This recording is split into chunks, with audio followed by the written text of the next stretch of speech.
yéen encore une fois si Yegle TV muy seen télévision ñu fas yéene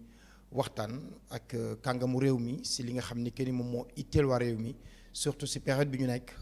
nouvel an ak li nga xam ni moom mooy campagne électorale balaa bi ma leen di présenter suñu invité tey si Yegle TV parce que benn show la ñu wax dama bëggoon jaale ki nga xam ni que ni moom mooy suñu naataango bi génn àdduna tey muy Omar Diarra nekkoon journaliste sportif. li yàlla di def jour bi Coupe d'Afrique di commencer Sénégal joué tey bés boobu la génn àdduna mu mel na hasard parfois amul ñu ñaan yàlla suuf sedd si kawam maa ngi rappelé wu dernièrement bi Mohamed Samb bi suñu invité xam bu baax nekkoon convergence libérale gaañoo jour boobu ñun ñoo ànd ba bi ñu koy denc fi nga xam ni que ni moom mooy Tivaouane kon nag ñu ñaan yàlla mu seral suuf si kawam fa mu jëm gënal ko fuuf fi mu jógee njabootam yàlla teg si loxo alors ci biir loolu tey dañuy dalal koo xam ni Sénégal xam nañ ko bu baax a baax de par jaar-jaaram de par franc-parler de par fulam ci wàllu politique de par ni muy assumer li nga xam ni que ni moom mooy ses positions yaakaar naa ni que ni par rapport à toute l'actualité brûlante du moment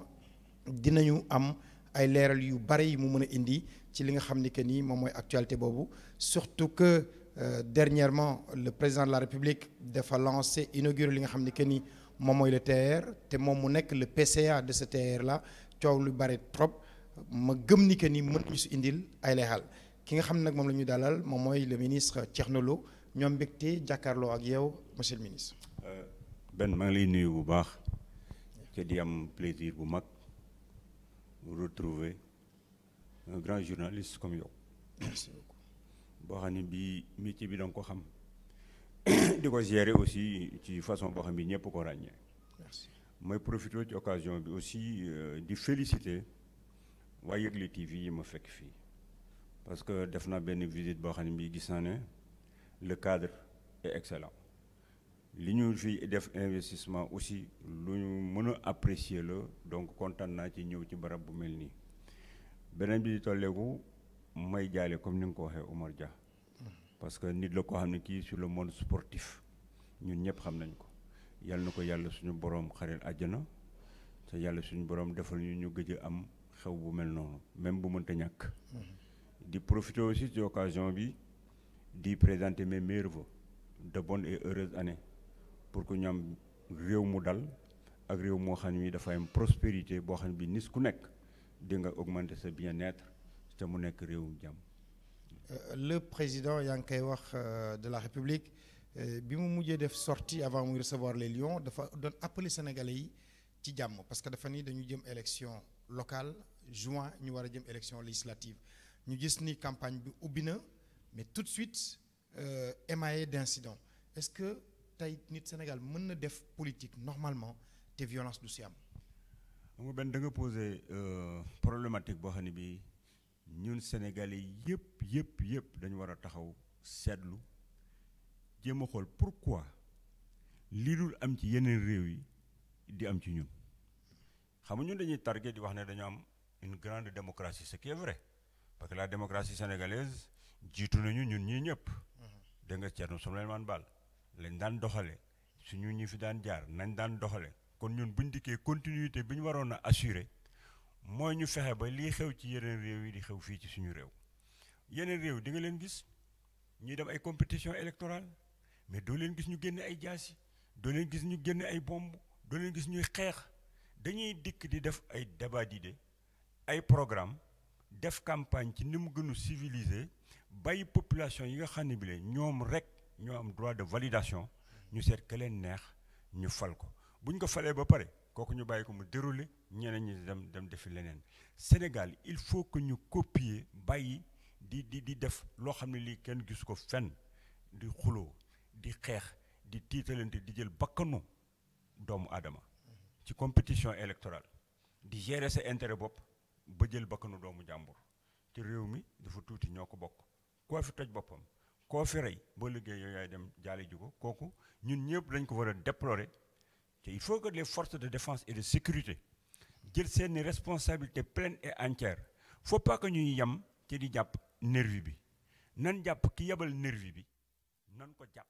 parce que violence bu amee dañu war a xool toute la chaîne ku ci impliqué bu ñu jàpp la bu ñu toogoon tey jii xeex am ci benn endroit entre 2 leaders ñu jàpp ñaari leaders yëpp yóbbu ci kaso bi loolu dangeen ko gis léegi mu daal di jeex mais dañuy jàpp ñu ndaw ñi nga xam ne bi dañoo xiif am ay contraintes sociales bien que expliqué wu ko ñu leen di utiliser bàyyi kilifa yi toog ci kaw di joxe xaalis bi ñooñu dañ leen di war a jàpp di leen teg ci yoon. loolu rek mooy régler problème. est-ce que nervi même du mooy li ñu waroon rayer totalement ci sphère politique bi. xam nga lu tax nervi doo ko mën a rayer ci sphère politique bi parce que kooku éducation lay laajte xam nga xale bi nga xam ne bi dafa dem jàngul lu dul bëre kii nga xam dafa dem jàngul lu dul karaté du def compétition sport bi muy def du ko dundal da ngay bëre pendant ay at nekk ci booru géej di reyante bëgg a dem sa njaboot def sa kër yaay bëgg a takk soxna bëgg am oto bëgg am bien-être munoo koo am fenn benn nit ñëw ne la kaay damaa am 21 jours de campagne kaay ànd ak man ma di la fay 10 000 francs par jour xam nga ne loolu pour que nit ki amul dara di ci résister dafa jafe moom buy dem xeex yóbbu ko mais bu demee nga jékki-jékki tasanteeg adversaire bi taxaw ci wetu siège yu adversaire bi di ko saaga mbaa nga tasanteeg moom ngeen di def ay convoi ngeen saagante ñu commencé nga daal di leen attaqué quand même loolu ñoom bu fekkee ne ñi génn ci arts martiaux yi ak ñi génn ci yenn écuries yi nga xam ne bi dañ leen di former di leen jàngal soo leen nee attaqué duñu attaqué dañuy taxaw yow la ñu war a défendre dañuy taxaw défendre la ku dawul si yow ñu soog a agir mais doo leen ne rek dem leen xeex dem leen dóor ñu dem def ko man organisé naa fi ni temps yi passé benn forum ci Harmattan woo fa tous les maîtres budoka woo fa lutteurs yi représentés par Gris Bordeaux woo fa les jeunes bi ñu dikkee mais ñoom li ñu wax ñun aar la ñuy jàngale xel lañ leen di jàngal ñoom sérénité bu duñu xeexloowuñu kenn waaw dégg nga self control kenn xeexloowu leen kenn defloowu leen yenn yi te ñu ngi leen di gën a ñaax ci élection yi ñu jëm bu leen kenn xeexloo parce que da ngeen fee nekk pour protéger kenn mais nekku leen fi pour di attaquer keneen donc keroog bi ñu si waxee ñoom ñëpp dañu waroon continuer gën ko waxtaanee ñoom Gris Bordeaux gën a waxtaanee ci écrit yi ñii itam gën a waxtaan ci dojo yi donc loolu c'était déjà un bon exemple boo xam ña fa nekkoon yëpp dañu positif ca aar bi ñuy jàngale du aaru violence politiciens yi seen bopp ñoo am benn inconscience telle que quand tu sens que tu dois perdre nga ne naa créer désordre te désordre bi ngay créer du tere élection bi am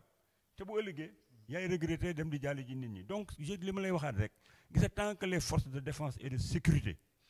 taxawuñu di jàppale leaders yi nga xam ne ñooy commandité affaire yooyu di nga leen gis ñu continuer di xeex ci yi ñuy def ci mbedd mi te loolu rafetul. waaw monsieur le ministre boo demoon comme à l'époque Darou Moussi yow ak Fada ngeen jàkkaarloo. doon nga d'accord bu loolu amee ñu jàpp Fada jàppale yow. waaw man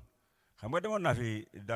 Darou Moussi léegi de temps yi passé dem naa fa def fa benn marche dawale fa presque 200 jeunes ñu sol ay t-shirt alliance pour la paix et le développement marche ci biir dëkk bi pour def des appels à la non violence. am na fi période ci biir Darou Moussi mu am fa confrontation entre tendance su Fada ak suma bos man dama dikk dem ñibbi suma kër yóbbu sumay garde corps ñu toog di ñoom di naan attaaya ñoom ñu jógee fële dem sama siège attaqué ñañ fa fekkoon ñuy def ay décompte de voix ba bakkan wadd fa xam nga man lu ma def dama dem jël liste su ñi ma àndal ñëpp ma bind seen liste dem ba gendarmerie joxe ko ne leen kenn du génn dëkk bi ca seetu leen ñoom ñëpp entendre leen seet ba xam fu mbir mi jógee mais beneen camp ba ñoom fanaan nun keroog ca dëkk ba ñoom ñëpp ak seen patron yëpp danoo daw génn dëkk ba mais man damaa jël ñi ma àndaloon def liste bi dem joxe ko ne nan ko seet teg ko ci yoon bii yoon it ñu jëm ci élection yi ma dem fa def marche def appel ne nan leen def jàmm parce que dëkk bi ñoo ko bokk li fi xewoon yàlla bu mu fi xaat defar ko fii ci biir Dakar parce que la violence man dama ko contre bëgguma ko parce que ku xam violence doo ko def man mi dem Congo demoon Libéria gis la ma fa gis xam naa ni violence képp ku gisoon la ma gis boo dikkee ci Sénégal doo ko fi yëkkati. Mais est-ce que ce serait pas bien demain que le pouvoir teg benn stratégie pour pouvoir protéger sécuriser tous les candidats aux élections? Mais bien sûr mais xam nga les forces de défense et de sécurité mënuñu topp tous les candidats et toutes les personnes. Plus de 3800 listes di daw ci liste ak it quartier bu nekk fi ne nii boo toogee di nga gis benn convoi bu la romb léegi. te convoi yi dem du ñu saisir les autorités dañuy jekk rek teg seen sonorisation jël seen ay boy jël seen ay nervi ñii jaar Liberté 6 ñii jaar Pikine ñii jaar Guédiawaye. comment est-ce que nous pouvons avoir des forces de défense yu mun a encadrer loolu yëpp li ñu mun mooy c'est la conscience citoyenne la responsabilité bi nit ñi war a am ku ci nekk nga xam ban position nga am ci réew mi foo war a tàmbalee foo war a yem loo war a def ak loo warta def force de défense et de sécurité yi nag bis bu ñu toogee ba xew-xew am bu ñu dikkee li ñu war a jëkk a def c'est deux tendances ñoo embarque les deux leaders yóbbu boole ko nervi fa nekkoon yëpp yóbbu leen justice def yoonam parce que Sénégal il faudrait que ñuy dëgëral yenn affaire di sanctionner pour que nit ñi xam ne tout n'est pas permis dans ce pays là parce que yow li ngay def mi ngi impacté ci sécurité keneen am na ñoo xam ne politique intéressé wu leen génnuñ seen kër yéenay romb sànni ay xeer sànni ay grenade lacrymogène ñu fekk leen ci seen biir kër léeg-léeg ngeen yàq seen taabal léeg-léeg ngeen jël seen bakkanu doom te bu après ñoom dong ñi perte seeni doom ñoo koy mujjee xoolal le 8 mars. ana xale yi nga xam ne bi lee demoon nañ nelaw ku leen di toppatoo ku dul seeni njaboot ñoo toog di ko di leen jooy. ana ñeneen ñi àndoon ak ñoom ñu tëj leen ci biir kaso bi ba léegi génnaguñu le temps que enquête bi jeex ku leen di jooy ku leen di tudd gars yi ñi ngi nekk fi ne nii di xëccoo ay mairie di wax ay position de pouvoir ay intérêt particulier fàtte nañ ña nekk ca kaso ba fàtte nañ ñi nelaw woon kon ku ko xam xale bu ko dégg war ngaa xam ne man du ma xeexal kenn pour rey suma bopp ku nekk nag war ngaa aar aussi sa njaboot ba du nangu ñu koy utiliser comme chair à canon ak di ko defal yenn affaires yi question de responsabilité la il faut que ñu assumer ko ñun ñëpp pour que ñu mën a régler problème boobu. Thierno Lo mooy suñu gan tey dama la suivre benn moment bi ñuy wax affaire poste de premier ministre dama ko bëgg lëkkale ak benn avis boo mës joxe ni président de la République warul nangu ñu koy tënk war na seeti les meilleurs Sénégalais où qu'ils puissent se trouver ci biir campam ci yeneen camp yi comme au-delà du Sénégal au niveau de la diaspora bu ñu paree élection yi le président naturellement dafay def un remaniement indiwaat le poste de premier ministre est-ce que xalaat nga ni vu le contexte ak enjeu yi xaar Sénégal surtout l'industrialisation pétrolière bi ñëw les législatives de juin prochain ce premier ministre devrait sortir de la grande coalition présidentielle wala le président mën na ko seeti fépp foo xam ni xalaat na ni Sénégalais bi am na les compétences. xam nga da nga posé benn problématique bu am importance te Sénégal ñu war a taxaw di ci waxtaan xam nga damay fàttali bi may jàppale le président Macky Sall aux élections de 2019 dañu toog man ak moom ñuy waxtaan ma koy wax ne ko monsieur le président pour que nga gagner élection yi c'est la notion de relais moo la mën a permettre nga dem parce que il faut avoir de bons relais pour que nga mën a am population yi. des relais mooy ñu koy jottali. relais mooy ñu koy jottalil nekk auprès des populations di leen dimbali ak di ko defal les bons retours pour que mu mën a corriger li nga xam ne moom mooy. moom mënul nekk fu nekk. mais moom mënul nekk fu nekk mais ña koy nekkal ñoo war a mat di ubbi seen téléphone di nekk ci wetu nit ñi te di ko jottalil li war bàyyi ko nag moom mu xool lan la ca war a def ci li nga xam ne moom nga jëli ci population yi muy benn. mu ne ma Thierno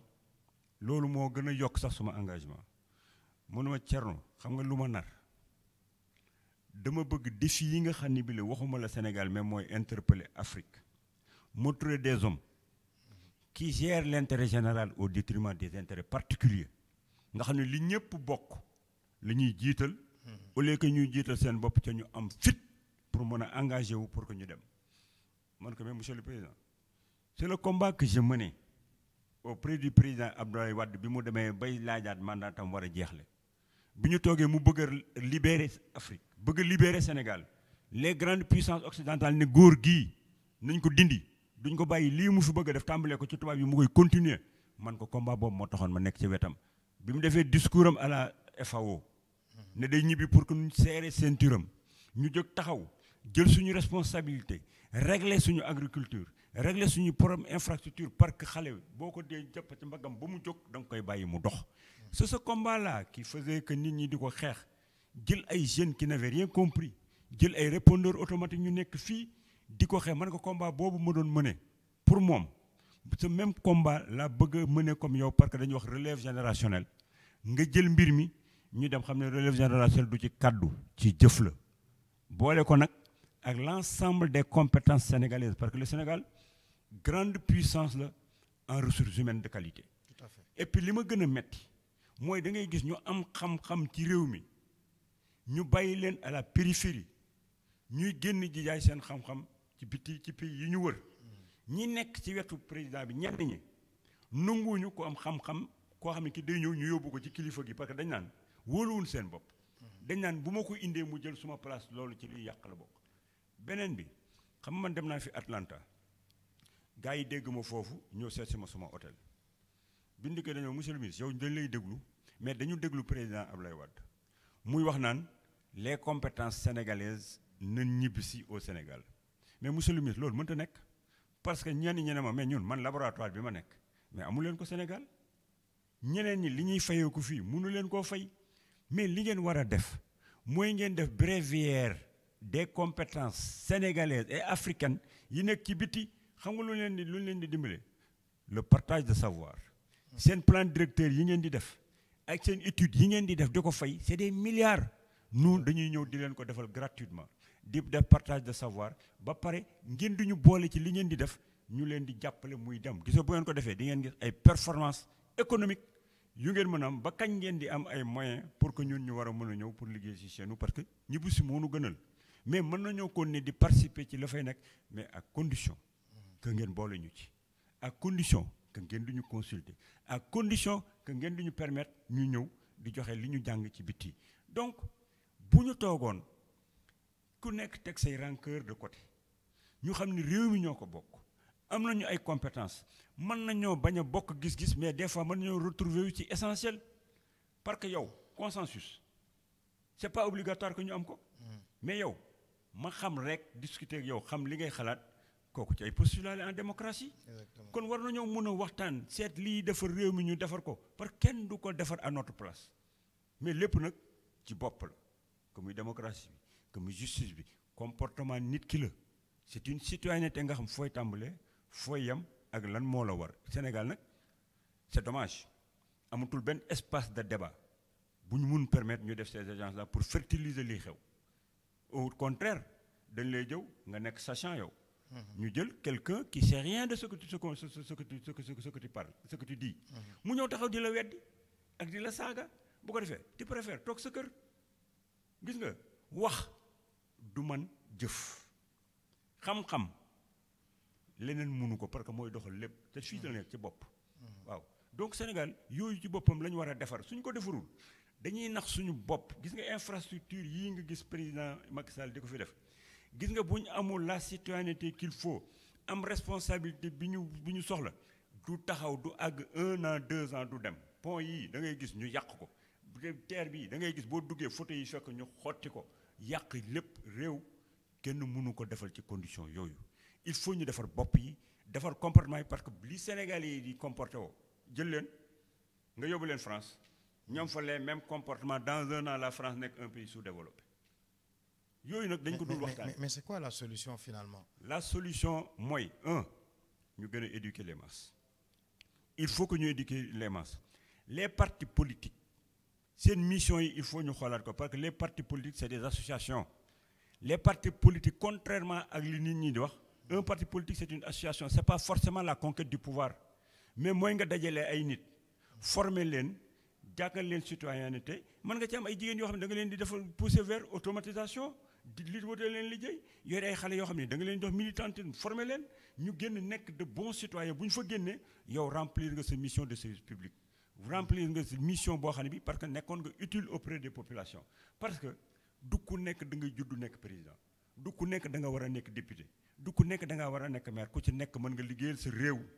ci beneen façon boo xam ne bi du da ngay occuper ay positions de pouvoir loolu dañ ko war a kii beneen bi ci des il faut 2 sanctions sanction positive ak sanction négative am na yoo xam ne nit ku ko def dañ la war a teg ci yoon mais au Sénégal il y a tout le laisser aller mënut a yóbbu réew ci kanam di wax mbeddum buur alalu buur yëfu buur te loolu nga wax yëfu buur yëfu alalu buur ci sa xaalis lañ ko defaree alal li ñëpp la sans yow sans moom doo dugg oto dem ba ñëw doo def train dem Ndar doo dugg oto dem feneen ak feneen ak feneen da ngay handicapé donc yii li ñëpp bokk il faut ku ci laal def ci liñ ci war a def ñu sanctionné la dégg nga réew parce que am na yoo xam ni am na Sénégal yoo xam par exemple ñu ngi nekk ay France ay Italie ay Espagne mais boo leen fekkee foofu yeneen genre citoyen lañu duñ corné sax bu ñuy daw oto duñ klaxonné duñ jël mbalit sànni ko ci suuf parce que il y a de l'ordre boo ko fa defee dañ lay sanctionné bu jëkkoon loo doon dégg fii Sénégal dañu wax ne Sénégal xamul rang mais bi ñu demee ci banque yi nga xam ne boo daggul ticket toog ba machine bi ne la ñëwal doo. non mais j'ai vu que même léegi boo demee fu mel na. waaw Liberté 6 clando yi nit ñi dañuy rang tranquille. dañuy rang léegi parce que gis nit ñi boo leen imposer discipline ñu nangu ko boo leen laisser dans le désordre ñu nekk dans le désordre c'est tout il faut qu'un pays dafay fonctionner ci ay normes ak rigueur. mais est-ce que du si foofu lañ doon xaare sa président sa xarit le président Macky Sall. sama xarit le président Macky Sall nit la rek comme tout le monde. gis nga citoyen yi Macky Sall di gérer président Macky Sall moom le président Ablaye Wade doon gérer c'est les mêmes citoyens lañ doon gérer occupés par d'autres régimes citoyen Sénégal yi ci boppam moo war a xool nekkinam parce que le président Macky Sall bu toogoon fi mu toll nii bu commencé jàpp ñu ni voilà dictature boo tëjee ñu wax boo bàyyee gars yi tas réew mi alors mais nag boo nekkee leader da ngay jël sa responsabilité am na mesure impopulaire yoo xam ni da nga ko war a jël à des moments de l'histoire en disant que dafay rentable dans l'avenir pression d'opinion ak pression de groupe da nga ko war a bañ man bu ma nekkoon leader fii tey pression d'opinion pression de groupe mënuma teree def li nga xam ne bi la xam naa ne lii mooy intérêt askan bi dinaa ko jël décision def ko parce que bu ñu dawee quelques mois mbaa 1 an population yi dañuy gis ne Thierno mii di lii ba mu koy def metti woon na mais jur na loo xam moo gën li fi nekkoon. C'est ça la notion de responsabilité mais loolu nag pour que mu am il faudrait que ku si nekk jouer ce rôle yéen nit ñi association yi jouer son rôle de citoyen relais yi daayira yi association bu nekk nga jël sa responsabilité parce que bu ku nekk jëlee sa responsabilité mbir mi day yomb am na yoo xam ne peut-être nii mi ngi am Sénégal te doo ko gis yeneen réew yi doo ko fa gis. Monsieur le ministre sànq yaa ngi wax ni nga taxawoon le président Abdoulaye Wade bi ñu demee ba ñu naan am droit troisième candidature ou pas est-ce que bu ñu demoon ba situation boobu présenté waat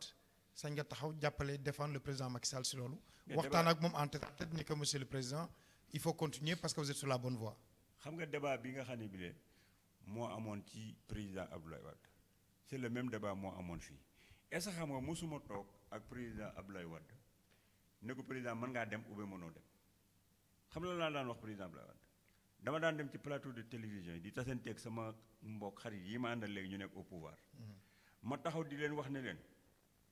le président Idrissa Seck indi na fi ay constitutionnalistes le président Abdoulaye Wade jël ay constitutionnalistes def vidéo wax mais gis nga yéen ñii ñëpp li ngeen di wax ak yéen ñii nekk ci touche bi di wax président Wade wax xet mënta dem seen wax yëpp kontu lan moo compté mën ngeen a baave di bind di wax di réunion di wax nekk ci réseaux sociaux yi gis nga ki nga xam ne bi moom lañ jox droit de validation mën ne leen c'était les 5 sages à l'époque yi nekkoon conseil constitutionnel mën ne leen gis ngeen juróomi nit yee ku fi nekk candidat ñoo la ko def ku fi nekkul candidat ñoo la ko teg te ku gagné élection yi ci ñoom ngay toog présenter de prêter serment seen kanam ku fa jaarul doo bokk ci liy xew maa ko doon débat ak ñoom di leen ko wax ñoom ñu di wax sama rakk Cheikh Bamba Dièye taxaw di wax ne c'est nous le conseil constitutionnel ñun ñooy conseil constitutionnel man leen vous n'êtes pas des régaliens vous n'êtes pas le conseil constitutionnel te bu ngeen jaarul ci conseil constitutionnel du ngeen bokk ci élection yi mais la ma doon wax ñoom ñëpp xamoon nañ ko te foofu lañ jaar ba ma génnee ba wax ko Walfadjri mi ngi dund di wax ci nit ki du dund moo neex le président Ousmane Camara mu yónni un ami qui s'appelait Pierre Diagne qui était d'âge de la médiature ne ko demal jëlal li ma Thierno Lo boobu ma dégg muy wax ma dem këram mun ma gis sa Thierno Lo li nga wax bu la ci kenn jëlee même man bu ñu ma posé question au mot droit wax lu weesu li nga wax billaahi ma génn këram sama téléphone sonné c'était Serigne Diop le médiateur Serigne Diop xam nga kër Ousmane Camara soriwul ma dem ma Thierno dégg naa la dem man ko mais monsieur le professeur yow li ñëpp di déglu mun ma je sais que ñëpp ngi may déglu mais aw ma droit wax lu weesu li nga wax ñooñu ay citoyens lañu dañu respecter li nga xam ne moom la suñu constitution taxaw ak li ñu arrêté sénégalais dañuy arrêté benn affaire ba pare au lieu ñu dem changer ko bu leen neexul mais dañ ko fiy teg di wax du nekk ak man maay loolu conseil constitutionnel tant que jëluwuñ ko fi mooy valider tout ce qui va se passer ci élection yi kon suñ ci d'accordul dañu war a wax ne trouvons les moyens de réformer le conseil constitutionnel tant que réformer wuñ ko ca mu nekk fi mooy décider léegi nag soo ko tuddee mais nit ñi dañuy saaga di la wax oui on va pas aller au conseil constitutionnel c'est un conseil constitutionnel du président Macky Sall on parle de morale et de vertu. Ouais. Je leur dis que la morale et la vertu ne sont pas des choses juridiques amuñu benn droit de validation c'est des comportements personnels waaw ci nit ki lay nekk mais juge bi boo ko indilee moom ci texte lay xool appliquer ko il faut que ñuy accepter dëgg ji musuma toog ak président Macky Sall naan ko demal ak bul dem musuma ko wax président Abdoulaye li may waxaat ba ma doon wax démb moom laay waxaat tey élection yii ñu jëm yàlla nañ ci àgg ak jàmm yow benn bu la neexee doo xoolal doo respecter parrainage doo def dara da ngay jël benn enveloppe xoolal dugal ci kayit yu weex boo xam ne bindul dara dem déposer ko conseil constitutionnel conseil constitutionnel da koy jël rejeté la ko parce que remplir aux conditions yi boo defee sa parrainage def sa lépp mu xool gis na yow mii war nga day affiché benn liste boobu mu affiché ñi ci nekk ñooy dem ci élection yi mais Sénégal yi il faut ñu nangu dëgg mais bu ñu nanguwul dëgg di am comportement gis nga li may wax opposition naa leen bàyyi leen su ngeen nekkee ci opposition di am ay comportement yoo xam day retourné wu contre yéen bu ëllëgee gis nga ñiy toog ci opposition bi tey di wax ne respecté wuñu conseil constitutionnel xam nga ne bu ñu bëggee nekk candidat dañuy dem présenter seen candidat allez dañuy dem def prêter serment ba dem nekk ci pouvoir bi kenn ku toog ci suuf di wax naan d'accord ci conseil constitutionnel fekk ñoom ñu nekkoon ci kaw ñu commencé di la réprimer xam nga loolu moo fi war a jeex li ngay bañ ku la ko def boo nekkee bu ko def keneen li nga xam ne gis nga ni du yoon boo nekkoon ci kaw yor réew mi doo ko nangu bul ko nangu loolu nag question yooyu yëpp dañ ko war a régler parce que bu ma nekkee ci opposition lu ma neex wax ku ma neex saaga lu ñu def mu xëpp ci suuf bu ma yéegee ci pouvoir bi nag bañ nit ñi def ko c'est ça le problème du Sénégal. Malheureusement. Toujours avec le ministre Thierno Lo, notre invité d'aujourd'hui. Monsieur le ministre, puisque y a PCA wu terre bi coow li bari na trop ci terre bi Sénégalais bu dem dugg ci terre bi def le voyage aller-retour di nga ni mais franchement c'est un bijou mais derrière ñu xool coow bi ak li fi docteur Abdourahmane Diouf soulevé fan yëpp ni que ni procédure yi ngeen jaar moo baaxul entre seen terre cette terre à la limite da ngeen jël benn bonbon bu baax près de 17 milliards jox ko ñu xam ne kenn moom mooy tubaab yi règle de bienséance en matière de bonne gouvernance ngeen respecté wu yow nga nekk PCA wu terre bi ban leeral nga ñu indil si loolu. xam nga réew mi aussi ni ñuy poser ay débat ak ni ñuy aborder problème yi moo nekk lu jaxasoo xam nga le président de la République moom la Sénégalais yi fal. mu war a léegi seen ay problème c'est un réew lañu nekk boo xam bi tout est à faire léegi ñiy wax naan terre bi am na leneen lu mu waroon a faj xamuñu ne réew di doxe réew day am ñoo xam ñii dañuy football mooy seen dund war nañu nga defal leen terrain ñii dañoo bëri nga wute leen làmb nga defar ay route nit ñi jaar ci nga defar ay raay lu si nekk war nga koo def kon loo ci def rek tamit jariñ askan wi nañ nangu ne war na jariñ askan wi te mobilité urbaine bii ñuy rek ñu am terre bi ñëwul pour résoudre ko à 100% déedéet du ko régler da koy améliorer parce que bu ville bi di grandir. waaw Dakar day gën a oto yi di gën a màgg. di gën a dem mënoo ne bu ma defee terre kenn dootu am problème mobilité urbaine problème mobilité urbaine day am. mais yow da nga koy atténuer di ko améliorer au fur et à mesure pour que muy gën a yomb ci nit ñi kooku mooy li tax ñu def terre muy benn. deuxièmement terre bu ñu ko dee def. débat yi nga gis yëpp ñi toogoon ci plateau yi ñu wax yëpp dañ dul def la part des choses xam ngeen il y a un maître d'ouvrage délégué qui s'appelle APIX il y a benn ministère de tutelle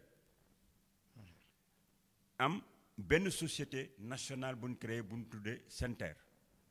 mais ku ci nekk décret moo la taaj décret boobu dafa la tàmbalil fii yemal fii kon man bu may communiquer man le projet dama ko saluer mu nekk un projet immense noble bu président de la République def kon def na moom li mu war mais ci exécution bi mais c'est pas parce que je suis dans la majorité présidentielle je suis PCA bu SENTER que damaa war a jël place su maître d'ouvrage délégué ba muy toog di lancer ay appel d'offre am nekkuma fa bi muy toog di conduire li ñu ko dénk mooy l'exécution la mise en place du TER mais nekkuma fa signé wu ma marché signé wu ma convention fekk wu ma kuñ koy signé est-ce que man am naa droit aujourd'hui di taxaw di wax place Mountaga Sy du tout xam nga lu ma war a def Mountaga Sy liggéey na liggéeyam président dugg na fi ñun ñëpp dem nañ inauguré nañ ko TER bi mi ngi jógee Grande Gare di daw Diamniadio di dellu siwaat kon werante ne TER bi est-ce que dana nekk kenn dootu ko def est-ce que TER bi mi ngi daw u dawul kenn dootu ko wax mais Sénégal yi xam nga lañ la war a def am nañ droit en tant que citoyen bu ñu gisee TER di commentaire ay di ko comparer ak Italie ak Maroc ak foo nekk ak Nigéria c'est leur liberté pleine et entière mais kenn ci ñoom koo xam ne ki li ngay wax teg nga ko ci dëgg teg nga ci sa bët ay supposition la ñuy demee ak ay brides yu ñuy for am nañ droit mais nañ def attention bañ a affirmer te it bu ñuy sourcé wu nañ dem laajte ji fa nu war a laajtee pour jële fa la ñu war a wax li ñu war a def te ma wax leen ko di ko répété waat aujourd'hui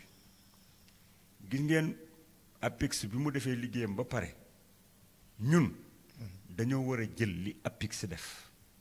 réceptionné ko ñu tudd ko patrimoine du Sénégal waaw ñun bu ñu dee dem di jël ci APIX waaye yaakaar ngeen ni ñun duñ xam li ñu APIX di jox mooy lan duñ ko audité ñun seet ba xam li mu ñuy jox TER bi mu ñuy jox ñu war koo fay ñaata la jar ñi ci nekkoon yëpp ay impacté ba nga xam ne bi la ëllëgee bëgguñu ñun di exploiter TER bi ñu ñuy kar ci mbedd yi di sànni ay xeer ak ay affaire danoon xool ba xam est-ce que fay nga leen installation yi nga def infrastructure de maintenance ñun war nañoo xool est-ce que lii danañu mën a permettre ba li ñu dénk parce que ñun ñoo war a fay bor bi ñoo ko war a exploiter c'est une responsabilité pleine et entière boo xam ne dañ ko war a assumer kon liñ ñuy jël bis bu ñu ko jëlee ba ni Sénégalais yi seen patrimoine mi ngi nii seen société de patrimoine moo ko war a gérer mais ku fa ñëw dinañ nekk ñun à l'aise ne la lii la jar nangam ak nangam question boo posé ñu tontu la parce que yow kan moo mën a joxe fi ne nii le revient définitif du chantier kenn mënu ko joxe parce que yow déjà rek wax nga ne ay am na ay impacté yoo xam ni yii logé gun leen xamoo nu muy demee bu ëllëgee mën na générer ay ressources yoo war a joxe mën nga toog ba ay quelques cas imprévus ou bien sur le prévisionnel nekku ci woon du tere TER bi di daw mais da ngay am ay incidence ak ay impact ay kii yoo xam ni gisoo ko woon nekku ci woon ou bien day soo ko bees mais tout ça day dugg ci revient wu TER bi kon il faut ñu bàyyi TER bi ba ñu réceptionné ko ba ñu commencé exploitation bi muy daw ku fa ñëw boo posé question bu ñu la ko joxul boo boobaa nga xam ne am na lu ñu lay nëbb te man yaakaar naa ne man du ma nekk fenn Sénégalais ñëw fa di fa wut lu mu am droit ca du ma ko jox mais bu mbir mi àggagul ci fa mu doxewul na mu war a doxe ma responsabilité ne me permet pas de subir des pressions d'opinion ak pression de groupe ba bëgg di wax lu neex nit ñi ak di joxe lu mu war a joxe ma suis responsable dama yàgg gérer ay chantier xam ni mu demee damay bàyyi ba mu jeex kenn du ma pressé damay bàyyi ba téye lu dëgër ba pare ku ñëw nag ma jox la ma la mën a def ko def ci état wu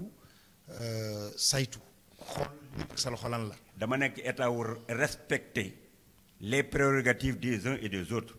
ñun dañ nekk société nationale de gestion du patrimoine kële moo nekkoon maître d'ouvrage délégué bi pour taxawal TER bi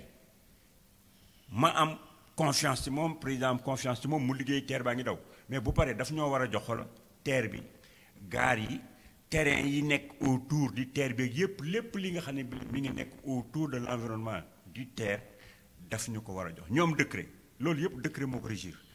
fii ngeen tàmbalee jël leen patrimoine bi bu ngeen paree na ngeen continuer dem trouver ji ay moyens pour dugal TER bi ci biir Sénégal parce que ñun kenn limité ñëwu de ñun yamloo wu ñu jam ñaajoo dañ ñu wax ne TER bi na ngeen wuti ay financement pour que ngeen indi ko dañ ñu wax ne société bi ñu créé ñun ñooy veiller à ce que le directeur général ba ñu fa yóbbu mu gérer ci biir orthodoxie ci biir lu leer ci biir loo xam ne lii bor bi dinañ ko fay parce que bor bi dañ koy fay ci ña fay liggéey nañ leen fay société bi règle yi ko tëral na doxe ci noonu loolu mooy rôle conseil d'administration lu mu bëgg a def ñu ñëw ñu jox ko valider ko d'accord ci wax ko mu soog koo def lépp loo xam ne lii def na ko ci ñëwul ñun ñu valider wu ko loolu baaxul du dox parce que ñun président dafa am confiance ci ñun signé décret jox ñu ko bu ko neexee mu choisir benn partenaire stratégique c'est comme ça que ça fonctionne dans le monde mais ñun ñi nekk ay sénégalais bu ñu toogee ñooñu yónni seen ay tubaab mbaa seen i yeneen nationalité ñu ñëw mais ñun sénégalais yi dafa am comportement bu ñu war a toog di agir en expert en professionnel xam li ñuy def bu su bañ demee ba am confrontation entre nous mais on monte au niveau de l'autorité politique qui va faire l'arbitrage su defee arbitrage ñu xam ne ñun def nañu li ñu waroon a def mais ñun duñ toog di jaxase affaire bi ak di bañ a su jël suñuy responsabilité loolu laa dul def ak it bëgg coow yaa ngi bari rek nga bëgg a tontu ci lu nekk loolu c'est pas de la responsabilité. Monsieur le ministre, vous avez côtoyé le président Abdoulaye Wade. Le président Macky Sall vous parlez. bu la déglu bu baax wax ci moom. Contrairement ak li Sénégal xalaat di ko njort est-ce que véritablement c'est quelqu'un qui aime son pays, c'est véritablement quelqu'un qui a cet engagement-là pour bien faire, pour que demain à l'heure du bilan mu mën a taxaw ni personnellement pas même Sénégalais jàkkaarloog miroiram ni man fi ma jëlee sama réew ak fa ma ko yóbbu jéego rëy na trop. Ma conviction profonde est que le Sénégal a connu 2 présidents de la République yoo xam ni ñëpp war nañ leen a sargal muy le président Abdoulaye Wade qui est le maître du président Macky Sall ñëpp xam nañ ne président Abdoulaye Wade idée la amoon ci jëf na ci biir Sénégal c'est lui qui a lutté contre l'Union européenne pour régler le problème des infrastructures en Afrique bu jokkoon Union européenne mosu ñoo nangu ñuy investir ci infrastructure mu reyante bañ bàyyi ko mu commencé def infrastructure yi nekk ci biir Sénégal foo jaar nga gis ko tali yi di daw raay yi di daw lépp di daw mu commencé di réaliser ay chantiers le président Macky Sall a eu la chance d'être son premier ministre man j'étais ministre de l'environnement quand il était premier ministre il a mu génne chantier yi président Abdoulaye Wade. Et il l'a félicité à l'époque. mu félicité ko à l'époque ne ko yow da nga ma comprendre li ma bëggoon a def yaa ko yëkkati wax ko wax bu rafet ma toogaat conseil des ministres mu toog mu ne xale bii liggéey la lay def ak man xale bii bu fu amee xaalis lu mu ci jot ko ñëw maa ko may maa ngi toog conseil des ministres la ko woon fekk am na kenn ku nekkoon ci gouvernement bi ku ko attaqué mu ne ko boo ko attaqué te danaa la dàq parce que kii contrairement à vous liggéey lay def bu amee dërëm sax man maa ko jël maa ko may maa fekk conseil des ministres man que ce soit moom ou président Abdoulaye Wade amul ku ma ci jaral may wax loo xam ne li nekkul le président Macky Sall xam nga lu tax bu tëddee xool miroiram dina kontaan te ku wax sa aqulaay taala amul aucun secteur de l'économie du Sénégal boo xam ne bii président Macky Sall def fa ay input bougé na ko réglé wul lépp nag parce que lépp baaxul aussi am na loo xam ne dañu ko war a corriger mais amul man gisa bu toogee di énumérer ay réalisation man daf day c'est comme daf may étouffer parce que dafay gudd muy wax di wax dafa maîtriser son programme le président Macky Sall du président bu ñuy bindal kay di ko glisser nii muy wax dafa maîtriser son programme xam Sénégal ba pare liggéey tey li tax ñu war ko gën a jàpp mooy c'est que xam nga bu fekkee da nga naan man damaa bëgg a def lu ëpp la Abdoulaye Wade defoon. C'est un pari honorable que les gens doivent relever bàyyi ko mu jéem a def président Macky Sall dafa bëgg def ci dëkk bi lu fi président Abdoulaye Wade deful woon te président Abdoulaye Wade boo bëggee def lu mu deful woon di nga def lu rëy ci la nekk il faut que buy jóge fii bu gars yi di xayma gis na le président Macky Sall bi mu fi jaaree moo ëpp Abdoulaye Wade lu mu fi def loolu nag il faut qu'on l'encourage parce que c'est au bénéfice des Sénégalais lii muy def yi ay BRT ay TER ak ay avion Macky Sall buy dem président Macky Sall buy dem est-ce que da koy dugal ci poosam le président Abdoulaye bi muy dem dafa yóbbu le monument bële da ko yóbbu est-ce que dafa yóbbu Grand Théâtre est-ce que dafa yóbbu avion bi est-ce que li mu bëggoon a def lépp xamalan parc des merveilles su ko defoon est-ce que da ko doon yóbbu kon nit ki li muy def nga xam ne buy dem da ko fi bàyyi ngeen di ci jëfandikoo na ko nit ñi encouragé bañ koo yàq xam ne ñoo ko moom léegi nag nit ñi nag am nañu seen liberté aussi parce que comme léegi unité de compte bi Sénégal ay milliards la boo déggee milliards yi di bari il faut que nit ñi di poser ay questions di wax naan waaw lu mu jar lan la ci def kooku c'est leur liberté il faut que ñu bàyyi nit ñi di am ay liberté mais am na lu positif ci biir affaire mooy président Macky Sall da dul taxaw di wax day jëf yow doo dégg président Macky Sall fii di toddoon teeg ay affaires yooyu moom day jëf di inaugurer di dem gars yi di critiquer c'est normal muy inaugurer di dem kon nag nañu reconnaître que ne très franchement def na lu bare mais gis nga un pays zéro malversation existe wul dans aucun pays du monde Sénégal dañ bëgg a toog ñun def suñu réew loo xam ne lii amul fenn ci monde bi c'est genre de corruption et de malgouvernance dont on parle là mais les grandes puissances là ñoom ñoo ñu ko ëppale mais toujours est-il que du ma ko légitimer parce que ñun bu ñu nekkee ci benn pays boo xam ne bii lépp lañ ci war suñu koom-koom lu mu yu tuuti yooyu nan ko def ci njariñu askan wi mais bu ko kenn def ci poche mbaa mu def ko ci compte bancaire. Juste après la publicité on va revenir sur ces scandales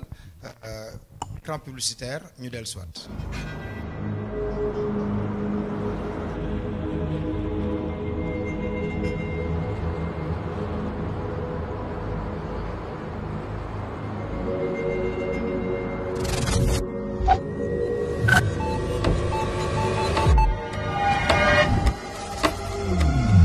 Le Sénégal renoue avec son histoire ferroviaire.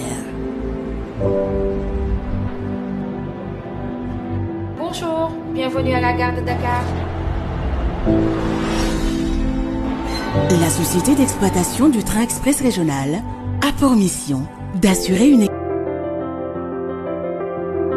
vous conduire et vous servir. Nos infrastructures modernes sont des lieux de vie au cœur des territoires.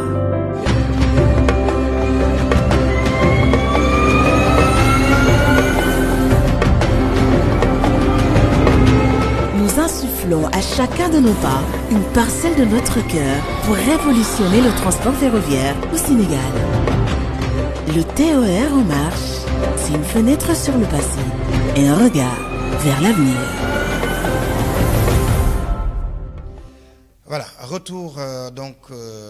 ci direct bi avec le ministre Thierno Lo. Monsieur le ministre léegi yaa ngi wax si scandale yi nga ni pays boo xam ni que ni zéro scandale zéro malversation financière amu fa amul si àdduna bi mais Sénégal daf commencé bare nag quand même pour un président boo xam ne dafa waxoon gouvernance sobre et vertueuse ça pose quand même problème. waaw xam nga la gouvernance sobre ak vertueuse loolu moom la réew mépp soxla mais man je suis contre les malversations et je veux que ku def malversation nañ ko jël teg la ci yoon mais léegi rek laa bëgg mooy nañ koy def rek comme ni mu war a demee mooy malversation boo fi dégg xam nga malversation yi ngi fi jot dégg ñu fa affaire ay poste wax fi ay trésor wax fi ay Lonase wax fi ay trésor ak affaire yooyu yëpp c'est grave et c'est intolérable que Sénégal war a dem ba am autant de scandale supposé scandale pour man parce que gisaguma firnde mais toujours est-il que dañ ko war a élucider leeral ko teg ko ci yoon képp koo xam ne kii bokk nga ci ñi ko jalgati ñu def la loo xam ne lii bu ëllëgee dootoo ko dolliwaat waaw ba nga xam ne bi kenn dootu nemee jël xaalis askan wi mais war nañ cee dolli leneen aussi buñ ko gëstoo képp ku ko waxoon ca amul dañ laa war a teg ci yoon parce que république noonu lay fonctionner on n'est pas dans un pays boo xam ne lu neex waay def lu neex waay wax waaw lu neex waay wax ak lu neex waay def waru fee am bala ngaa dem di bind ne diw sàcc na defal investigation ba nga am ay preuve nga teg ci taabal ji ou bien justice wax nga soog a wax newuma nag ñiy wax on les a pas sourcés waxuma loolu de mais dama ne man bu ma sañoon ku def ñu teg la ci yoon mais bu ma bala ma cee mën a wax dama naan supposé détournement parce que amu ci lu ma leer mais bis bu leeree nañ leen teg ci yoon tëj leen. Parce que j'ai un livre qui sort le 5 février prochain. bu may tuddi fin du journalisme sacre de la corruption et ci biir livre bi maa ngi rappelé wu un pan de l'histoire ma la si cité benn moment ñun le ministre Thierno Lo Abdoulaye daf ko jox le président daf ko jox 200 millions pour mu jox ko Madiambal Diagne mais jour boobu da nga def benn sortie ni je défie quiconque mu prouver loolu Madiambal a fait une sortie aussi pour dire il n'en a jamais été question bàyyi leen jàmbur en tant que ministre mu def liggéeyam man maa ngi def sama liggéey te si vous continuez nañ leen traîner yéen ñëpp en justice coow li fay foofu donc ça fait très mal que ñuy duut baaraam nit di ko accuser si loo xam ni amul et assez souvent au lieu mu nekk présomption d'innocence présomption de culpabilité lay indi donc c'est bien que mu nekk ay révélation c'est bien qu'on en parle mais faw aussi ñu topp ko ba xam effectivement est-ce que li ñu wax dëgg la wala dëgg parce que ñi ngi koy wax itam c'est les chefs de famille xam nga loolu Sénégal mooy doxe loolu mais xam nga problème boobu bi mu amee xam nga man lu tax méttiwu ma woon xam nga nit boo xamee sa bopp li lay metti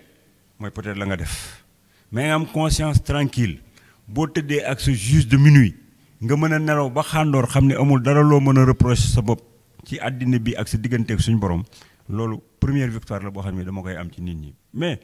période bi gars yi def loolu xam nga lan xam nga lu taxoon danoo wër ba sonn gisuñu lu Thierno Lo def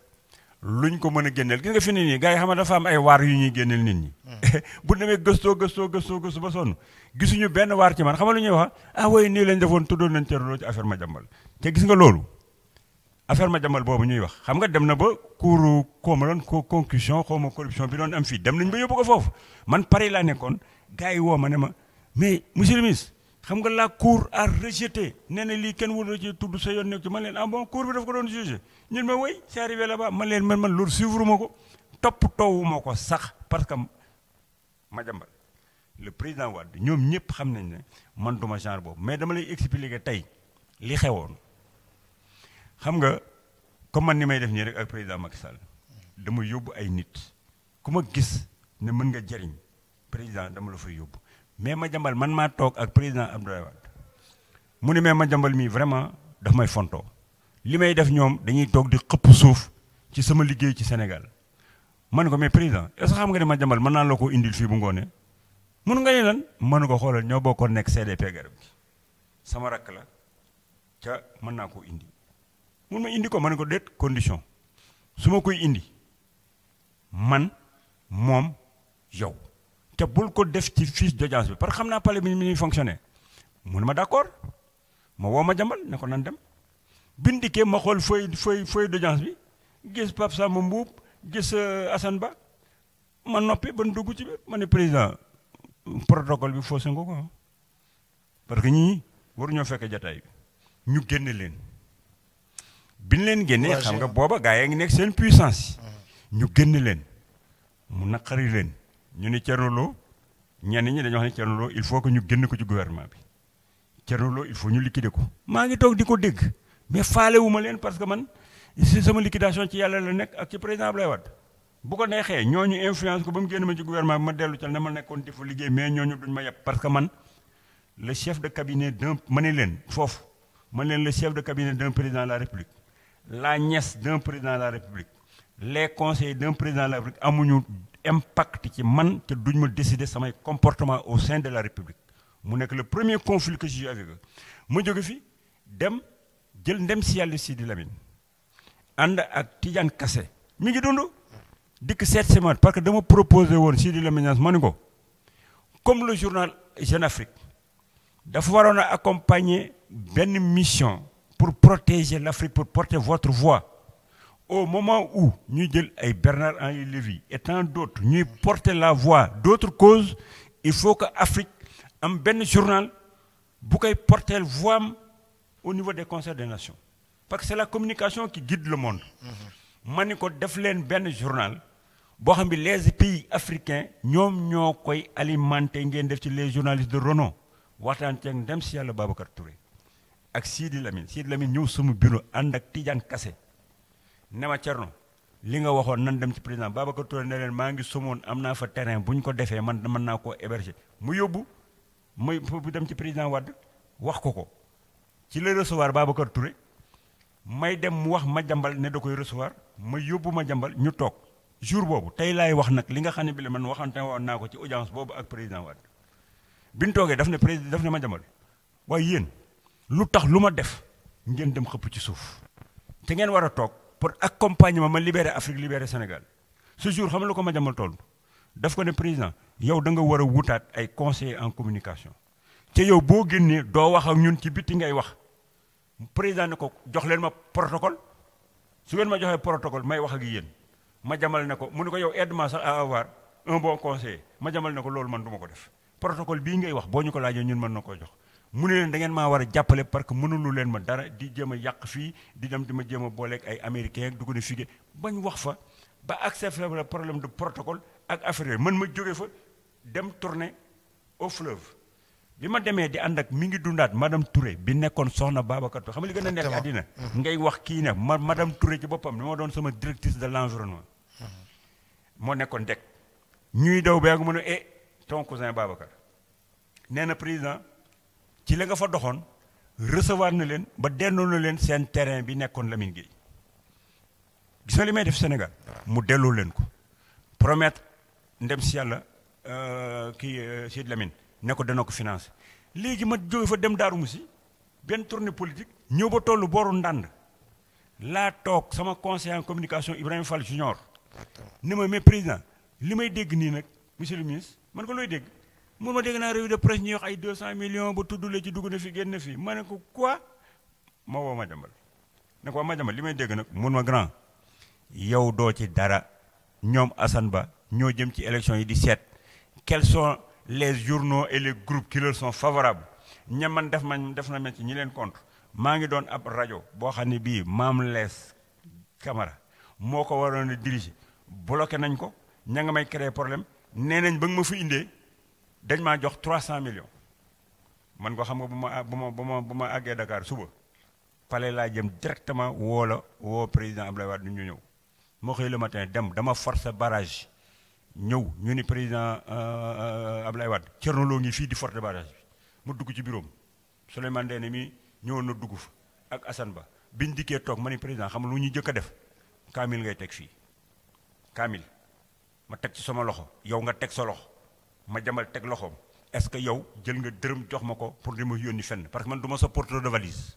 lu leer laa lay wax ba may dugg fii di ànd ak yow dama la wax ne ñëwuma fi pour des délices xaalis indiwuma fi liggéey réew moo fi indi mosoo maa jox xaalis di ma ko joxloo kenn yow naka ngay joxe aide à la presse 300 millions di jox Madiambal Diagne 300 millions. kooku mën na dugg ci bopp nit. président daan ne Madiambal dama la bëgg expliquer wax benn affaire Madiambal ngi dund mun na ko gis nga kii mosuma séq ak moom affaire u xaalis joxuma la sama xaalis tey joxuma la sama xaalis tey Madiambal ne ko man dama ànd ak benn dame am na benn femme bu nekkoon ci kii wu rédaction wu quotidien bi mi ngi woon salle d'attente bi. Aminata Mohamed Diop Aminata voilà ñu ni ko indi ko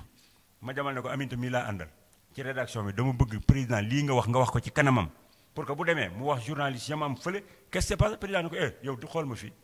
kii sequma ak moom xaalis Thierno Lo joxuma ko xaalis soo demee waxal sa waa journal ne joxuma leen xaalis xeex bi ñoom Assane Ba doon xeex ak Madiambal lañ gis ne man Madiambal indi naa ko pale ñuy régler seeni problème dem dugal ma ci sama yoon nekku ca gisuma xaalis fekkewuma xaalis mais ca ñoom dama leen a waaye écrasé devant le président de la République ci biir palais bi foofu ma leen doon wax naan ay chef de cabinet conseil président nièce du président garde-corps du président amuñu impact ci man waaye la ma leen wax sax ñi mu moo ko wax ci micro bi fii. mais est-ce que ce franc-parler bi ngay demee bi nga nekkee ministre. ak président yi ngay liggéeyal quelque part est-ce que c'est pas un suicide politique wala Thierno laa tudd yàlla rek laa teg sama kanam lu am c'est parce que moom moo ko décidé. xam nga ni may principe yi may doxee. ak li may wax am na lu bari lu ma yàqal parce que am na nit ñoo xam ni au lieu ñu xool est-ce que mas nañoo fekk Thierno Lo police mbaa gendarmerie ou bien mas nañoo dégg Thierno Lo nekk ci télévision xas nit mbaam wax kàddu bu jubul boo leen laajee dañ ne mosuñu ko dégg mais ni ma amee ngëm-ngëm di wax li ma gëm ak di wax dëgg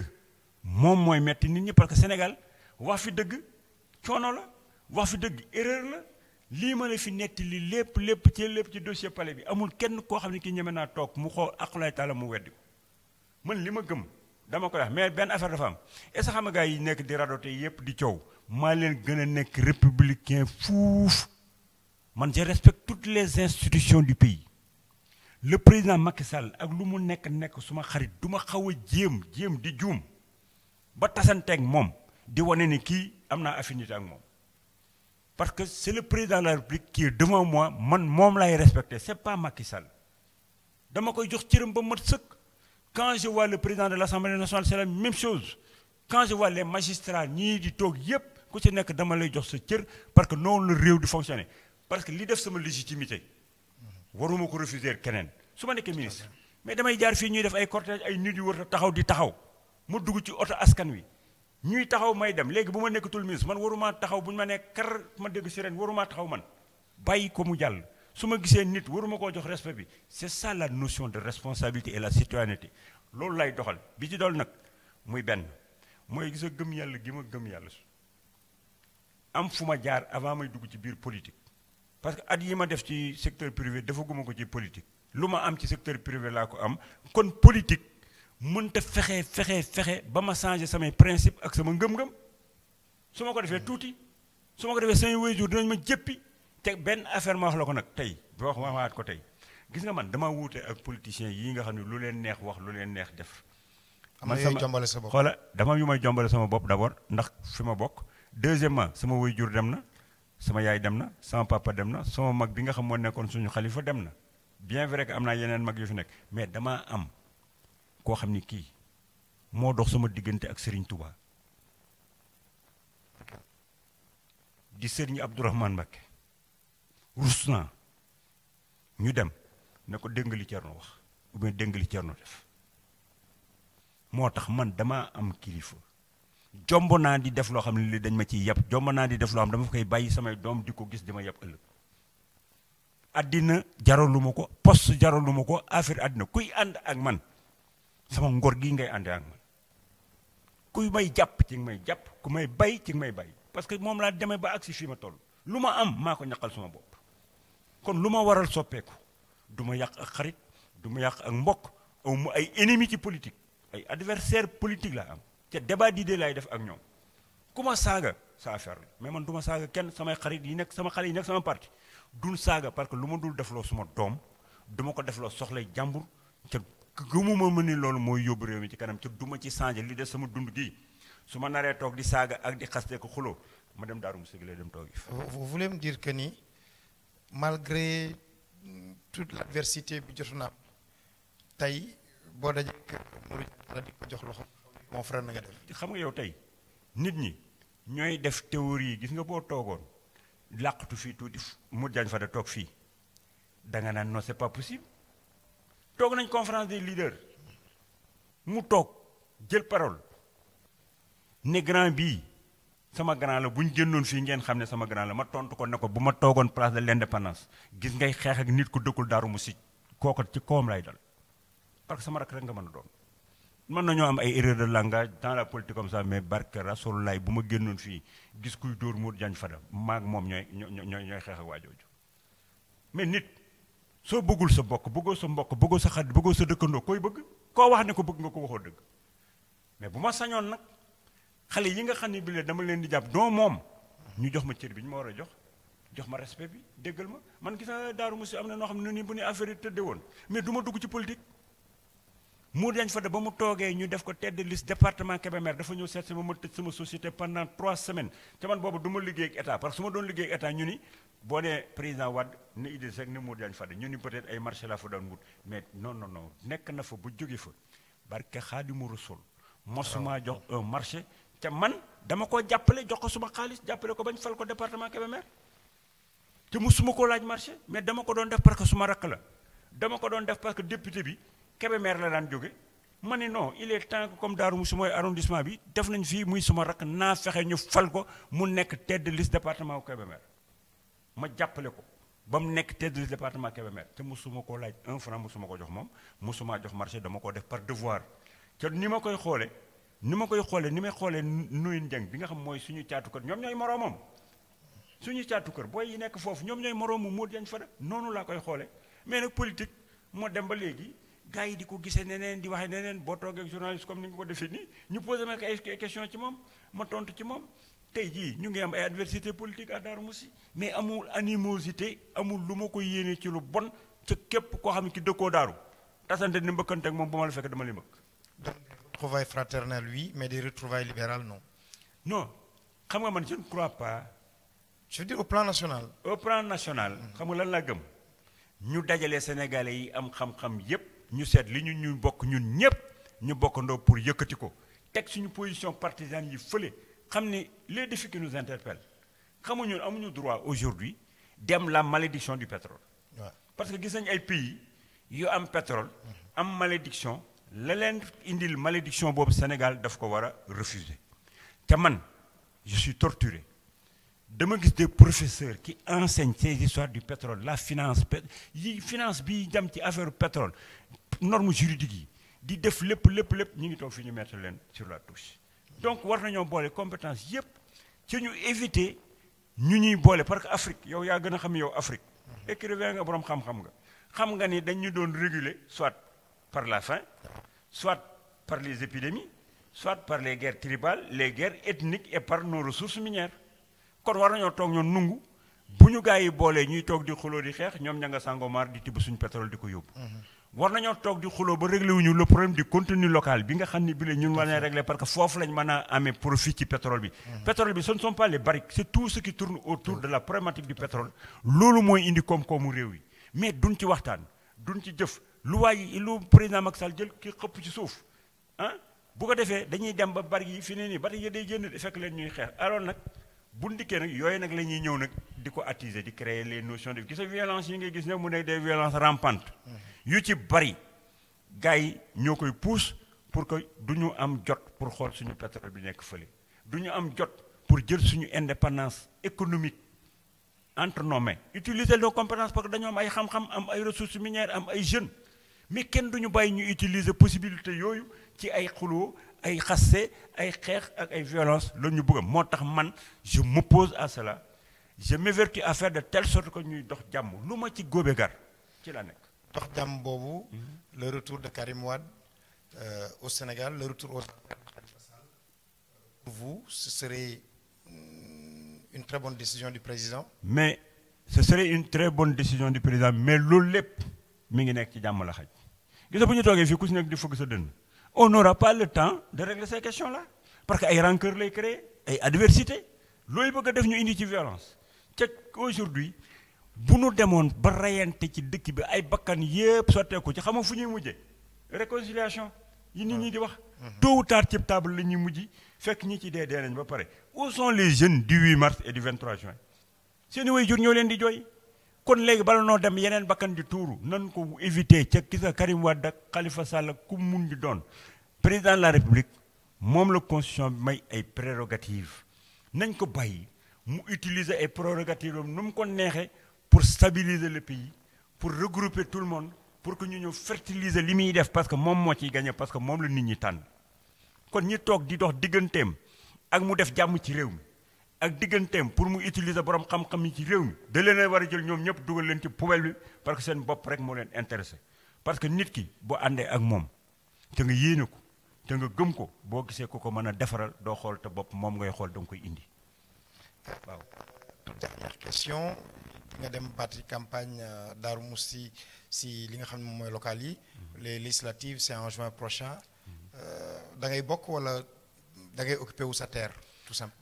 non man politique dugg naa ci ba pare. virus. am na ay déedéet du virus sax c'est-à-dire que xam nga man bokk naa ci ñi nga xam naan politique du ma ko def ci sama dund. masuma ko bëgg mais bi yàlla suñu borom defee ba ma dugg ci xam nga boo ci duggee day am ay nit yu bëri yu nekk sa gannaaw soo nee da ngay bàyyi politique sax c'est comme ay orphelin la ñu doon ñooñu nag comme dama décider léegi ne man damay def la promotion des jeunes du Sénégal et de Darou Mousty jeunes yi la bëgg a propulser def fii école du parti fi nga nekk école du parti la dañ leen fi jàngal citoyenneté di fi def automatisation des femmes xale yooyu dama bëgg ñoom ñu préparer lu leen sérieusement pour que ñu mën a assurer la relève man li ma war a def ak li ma war a am yàlla may na ma ko sama parcours am naa ko ba pare mais du sama devoir ma dem sama kër gee Darou Mousty te dafa di wir rek dem di siyaari ji bayti damaa war a ñëw jàppale xale yi yëkkati leen jàppale jigéen ñi yëkkati leen pour que bu ma jëlee sama retraite définitive mbaa yàlla suñu borom moom ma ñoom ñu mën a toog pour continuer parce que Thierno Lo am na lu mu leen fi bàyyil loolu mooy sama vocation moo ma tax a jóg man ay ministre rek ay affaires yi gars yi di deewoo ak ay affaires yooyu man taxumaa jóg man li ma taxal mooy liggéeyal Sénégal jàppale xale yi bàyyi fi ay traces indélébiles loolu mooy suma préoccupation. Dernière question plutôt personnelle monsieur le ministre Thierno Lo suñu gan tey vous l'avez dit en cours d'émission j'ai retenu la phrase sama papa dem na sama yaay dem na il vous arrive de vous dire vraiment il me manque dina moment yoo xam ni di nga leen soxla doon nga bëgg ñu nekk ak yow. ñaari affaire metti na sama yaay ak sama papa su ma gisee kuy yaayam ak papaam di dund dama koy ñee il est vrai que samay waajur bi ñu toogee def naa li ma man mais da toll naa ay moment yoo xam ni mën naa lu ëppoon loo xam ne lii bañ fi nekkee mënuma ko woon billaahi wal kitaab su ma toogoon tey jii sama yaay ak sama papa nekkaat fii billaahi dinaa leen sama yëpp ñoom laa koy préoccupé lu ma am ñoom laa koy defal parce que dañ maa jàppal dañ maa jur defal ma bàyyil ma loo xam ne lii daf ma téye billaahi suñu fi nekkoon regretté naa pour def ko beneen business am na lu ma metti ci biir Sénégal Sénégal bala ñu laa sublimer da ngaa nekk devant la morgue de l'hôpital principal ñu tëral la ñëpp taxaw ñu tëral la ñëpp taxaw ku ci nekk di wax ma joxe dama fi joxe exemple Mbaye Jacques Diop xam nga yow daanu nga ko dégg mu naan j'ai été toujours élu et non nommé. exactement jour bi ñu ko tëralee hôpital principal ñan ñoo téye woon micro bi mooy ñi empêché woon pour ñu nommé ko keroog ñoo toog di ko tagg mu jëlaat ndem si yàlla juboka luñ ko waxul amut il a traversé à un moment donné le désert nit ñi bi mu deewee keroog tout le monde unanime un grand commis de l'État lu tax waxuñu ko bi muy dund lu tax waxuñu ko woon Mbaye Diack ba bi muy dund ah léegi li ñu ñi ñuy wax ci nit ñi fi ne on a des gens yu nekk fii yoo xam dañu leen maa ngi comme commencé di war a tànn ay sommité yu nekk fii man Thierno Lo maa leen bëgg a célébrer de leur vivant pour que xale yi xam ne y a des modèles qui sont ici dañ leen war a mën a wone ma cité la rek ku mel ni professeur Mamoussé Diagne soo duggee fële fekk ko mu toog ci biir bureau bi bu Thierno Lo di dem fële def loisir moom il est entouré de bouquets avec son épouse di donner de la conscience jusqu'à la retraite mi ngi toog di jàngale le professeur Sakhir Thiam tey jii nit ñi xamatuñu ñoo xam ne xalaat di wax ne fu mu nekk xam-xam la yor di bind ci international di bind ci finance di def lu nekk yoo xam ni mais xoolal même dans le domaine du sport j'ai un budoka bu bokk ci suma parti di indi ay médailles d'or champion am ay renommée mondiale ba créer benn discipline arts martiaux reconnu par tout le monde Sénégal xamuñu ko Sénégal reconnaître wuñ ko feetewuñ ko te mi ngi fii di continuer di former citoyenneté jël xale yi di leen former di leen récitaloo l'hymne national di leen laaj un peuple un but une fois mooy lan di leen laaj la citoyenneté ba pare di leen jàngal les arts martiaux pour jox leen sérénité et équilibre mais nit ñu mel noonu bu ñuy dund nga leen di wane pour que la jeunesse actuellement bi ñuy balloté d'un camp à l'autre mais dafa soxla ay modèle jàngaluñu leen Sëñ Tuubaa jàngaluñu leen Thierno Souleymane Baal jàngaluñu leen El Hadj Omar jàngaluñu leen dara ñi fi def dara ci histoire politique Sénégal sax kenn wanu leen ko bàyyi ba ku mel ni Thierno Lo bu dee ñu taxaw ay aka ñeme woon dëgg ay moom de defoon na lii ci secteur privé mais nañ ma ko wax ci bi may dund ma gën a góorgóorlu xale yi bu ñu ma gisee xam ni man mi exemple la nañ ko wax ci Mamoussé Diagne nañ ko wax ci Mame Less Camara ce qu'il a fait dans son milieu des gens comme ça mën naa leen di limer ay Asma Demba ba ñu jeex mën naa leen di limer gis naa fi ay fonctionnaires de haut rang yoo xam ne dañ leen dugal frigo mettre leen à la périphérie je me rappelle lii Feu Doussène doon wax amoon naa un ami qui était très fort en informatique yor ceci c'est une communication il s'appelait Mbaye Sarr il est vivant quand il a écrit pour parler de marché Doussène a sorti une note pour dire que Mbaye Sarr est affecté dans les couloirs ñu dóor ko ci couloirs yi booleetuñ ko ci dara il y a des gens qui sont dans les couloirs et dans les frigos dans ce pays et qui ont de la connaissance yooyu dañ ko war a xeex il faut que nit ñi nangu ce qui brille à côté d'eux te luy briller yóbbu ko ci président bi mu boole ko ci li muy def parce que président mënta xam ñëpp dañ ko fal mu war a am confiance ci yenn nit ñooñu am confiance ci ñoom ñoo war a am honnêteté ku ñëw ñu boole la ci li ñuy def pour que nga fertiliser ko et c'est ça le problème du Sénégal notre problème c'est le manque de gestion de l'intérêt général on ne gère que des intérêts particuliers malheureusement waaw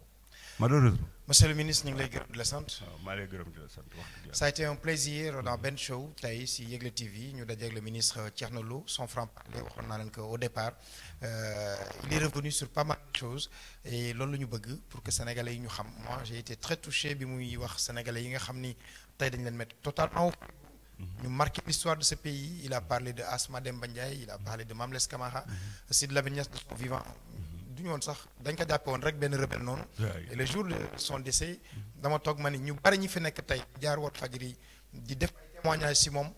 waroon nañ ko mën a def ci ba muy dund malheureusement ça ne se passe pas comme ça ce serait bien en tout cas ñu ngi xaar xaw ma ay awards lay doon xaw ma ay trophée de reconnaissance lay doon mais serait bien que événementiel boobu am ñu sargal ñi nga xam ni que ni marqué nañu l'histoire de ce pays et ça dans tous les domaines. foo mënti dem di nga fa fekk ñoo xam ni que ni je pense à ce diplomate sénégalais l'ambassadeur Falilou Kane noonu la fi nekkee ba muy dee ñu bàyyi ko noonu rek muy dem di ñëw donc on a quand même ce réservoir là de l'excellence boo xam ni que ni yaakaar nañ ni le ministre li ñu dina ko def par d'ici fin 2022 inchallah rabbi. En tout cas on va l'accompagner, on y sera et je remercie toute l'équipe technique qui nous a accompagnés aujourd'hui. Après les élections locales inchallah ñu jublu si loolu dañ koy def dinaa la woo sax nga bokk ci ñu koy def. Merci beaucoup monsieur le ministre, merci à l'équipe technique, production Doudou Djigel Mamadou. On se retrouve la semaine prochaine pour un autre numéro. Portez-vous bien. Merci.